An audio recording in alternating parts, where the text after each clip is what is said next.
Mírzá Mihdíy-i-Káshání.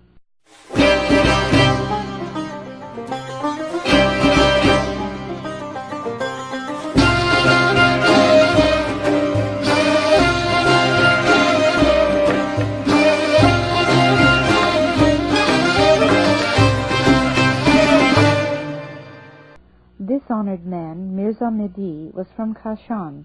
In early youth, under his father's tutelage, he had studied sciences and arts, and had become skilled in composing both prose and verse, as well as in producing calligraphy in the style known as Shikhashti. That is, Shikhashti is broken, a cursive or half-shorthand script, is thought to have been invented at the close of the 17th century in Herat. He was singled out from his fellows, head and shoulders above the rest. When still a child, he learned of the Lord's advent, caught fire with love, and became one of those who gave their all to purchase Joseph. He was a chief of the yearning seekers, lord of lovers. Eloquently he began to teach the faith and to prove the validity of the manifestation. He made converts, and because he yearned after God, he became a laughing-stock in Kashan, disparaged by friend and stranger alike, exposed to the taunts of his faithless companions. One of them said, "He has lost his mind," and another, "He's a public disgrace. Fortune has turned against him. He is done for." The bullies mocked him and spared him nothing. When life became untenable and open war broke out, he left his homeland and journeyed to Iraq, the focal center of the new light, where he gained the presence of all mankind's beloved. He spent some time there in the Friend's company, composing verses that sang the praises of Baha'u'llah. Later he was given leave to return home, and went back to live for a while in Kashan. But again he was plagued by yearning love, and could bear the separation no more. He returned, therefore, to Baghdad, bringing with him his respected sister, the third consort. Here he remained until the bountiful protection of Baha'u'llah, until the convoy left Iraq for Constantinople, at which time Mírzá Mihdíy was directed to remain behind and guard the holy house. Restless, consumed with longing, he stayed on. When the friends were banished from Baghdad to Mosul, he was among the prisoners, a victim along with the others. With the greatest hardship he got to Mosul, and here fresh calamities awaited him. He was ill almost all the time. He was an outcast and destitute. Still he endured it for a considerable period, was patient, retained his dignity, and continually offered thanks. Finally he could bear the absence of Baha'u'llah no longer. He sought permission, was granted to leave to come, and set out for the most great prison. Because the way was long and hard, and he suffered cruelly on the journey, when he finally reached the Akka prison, he was almost helpless and worn to the bone. It was during the time when the Blessed Beauty was imprisoned within the citadel, at the center of the barracks. Despite the terrible hardships, Mírzá Mihdíy spent some days here in great joy. To him the calamities were favors, the tribulations were divine providence, the chastisement abounding grace, for he was enduring all this on the pathway of God, and seeking to win his good pleasure. His illness worsened. From day to day he failed. Then, at the last, under sheltering grace, he took his flight to the inexhaustible mercy of the Lord. This noble personage had been honored among men, but for God's love he lost both name and fame. He bore manifold misfortunes with never a complaint. He was content with God's decrees, and walked the ways of resignation. The glance of Baha'u'llah's favor was upon him. He was close to the divine threshold. Thus, from the beginning of his life till the end, he remained in one and the same inner state, immersed in an ocean of submission and consent. Quote, "O my Lord, take me," unquote, he would cry, until at last he soared away to the world that no man sees. May God cause him to inhale the sweet scent of holiness in the highest paradise, and refresh him with the crystalline wine-cup, tempered at the camphor fountain. Unto him be salutations and praise. His fragrant tomb is in Akka. Mishkín-Qalam.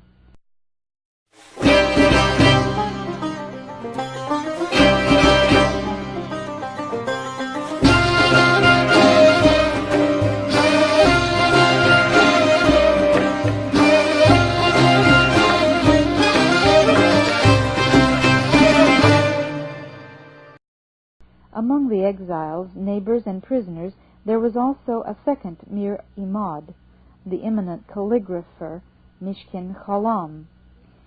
Footnote: Mishk is musk. Mishkín-Qalam means either musk-scented pen or jet-black pen. End of footnote. He wielded a musk-black pen, and his brows shone forth with faith.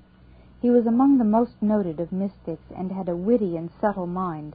The fame of this spiritual wayfarer reached out to every land. He was the leading calligrapher of Persia, and well known to all the great. He enjoyed a special position among the court ministers of Tehran, and with them he was solidly established.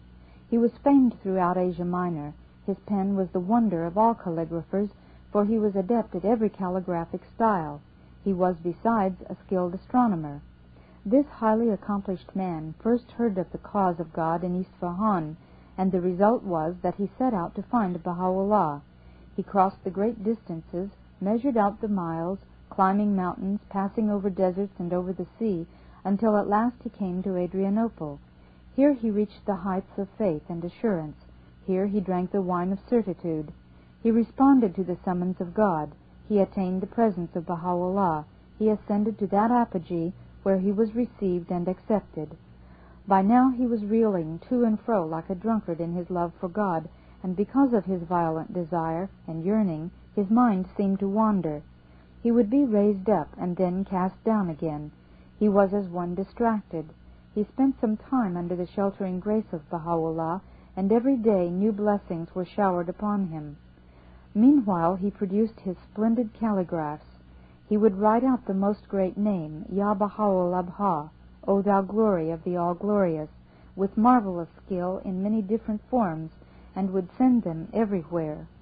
Footnote: in some of this artist's productions the writing was so arranged as to take the forms of birds. When E.G. Browne was in Persia, he was told that, quote, these would be eagerly sought after by Persians of all classes, were it not that they all bore, as the signature of the penman, the following verse, quote, Dar diyar-i khat, shah-i sahib alam, bandi-i bab-i-baha, Mishkín-Qalam. That's translated loosely to, Lord of calligraphy, my banner goes before, but to Baha'u'llah a bondsman at the door. Not else I am, Mishkín-Qalam. Note the wordplay on door, which makes possible the inclusion of the Bab's name as well as Baha'u'llah's. End of footnote. He was then directed to go on a journey to Constantinople and set out with Jinab-i-Sayyah. When he reached that great city, the leading Persians and Turks received him with every honor at first, and they were captivated by his jet-black calligraphic art. He, however, began boldly and eloquently to teach the faith. The Persian ambassador lurked in ambush, betaking himself to the Sultan's viziers. He slandered Mishkín-Qalam. Quote, this man is an agitator, the ambassador told them, sent here by Baha'u'llah to stir up trouble and make mischief in this great city. He has already won over a large company, and he intends to subdue still more. These Baha'is turned Persia upside down. Now they have started in on the capital of Turkey. The Persian government put 20,000 of them to the sword, hoping by this tactic to quench the fires of sedition. You should awaken to the danger. Soon this perverse thing will blaze up here as well. It will consume the harvest of your life. It will burn up the whole world. Then you can do nothing, for it will be too late." Unquote. Actually, that mild and submissive man in that throne city of Asia Minor was occupied solely with his calligraphy and his worship of God. He was striving to bring about not sedition, but fellowship and peace.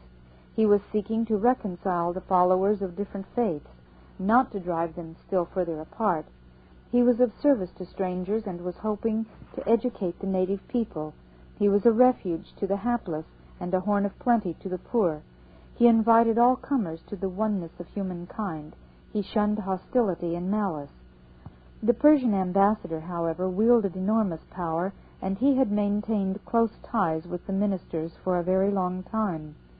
He prevailed on a number of persons to insinuate themselves into various gatherings, and there to make every kind of false charge against the believers.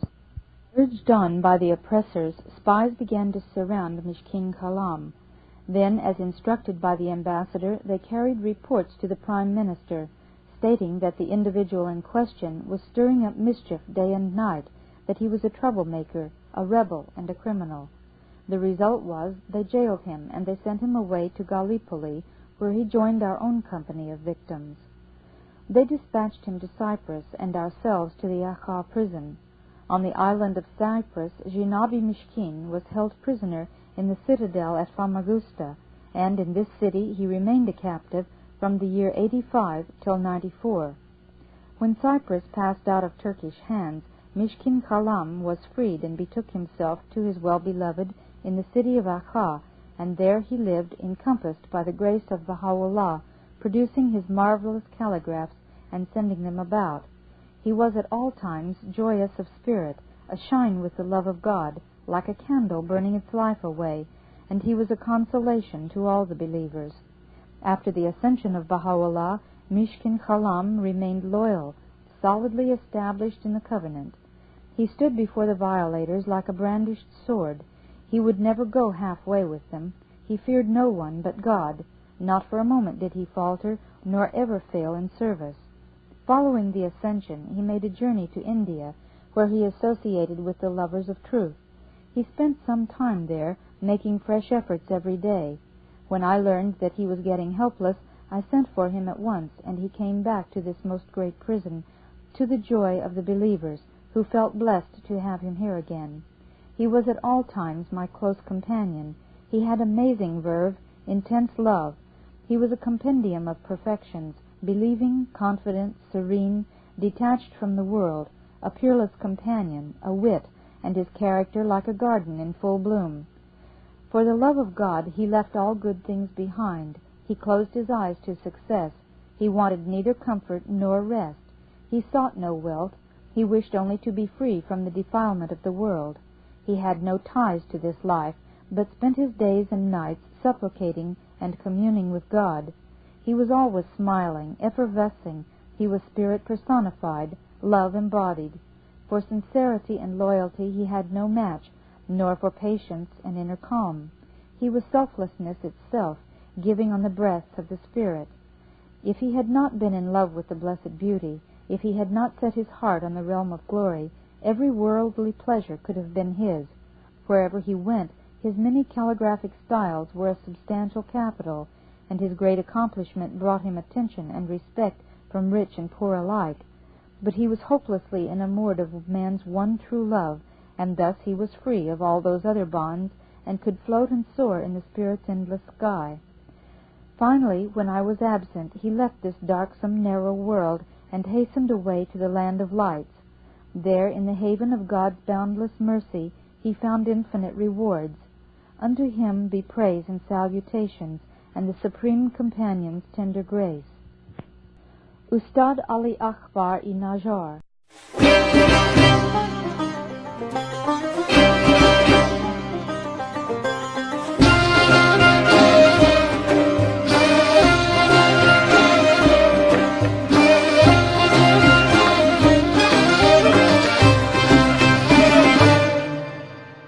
Ustád Alí-Akbar, the cabinet maker, was numbered among the just, a prince of the righteous. He was one of Persia's earliest believers and a leading member of that company. From the beginning of the cause, a trusted confidant, he loosed his tongue to proclaim the faith. He informed himself as to its proofs and went deep into its scriptures. He was also a gifted poet, writing odes in eulogy of Baha'u'llah. Exceptionally skilled in his craft, Ustád produced highly ingenious work, fashioning carpentry that for intricacy and precision resembled mosaic inlay.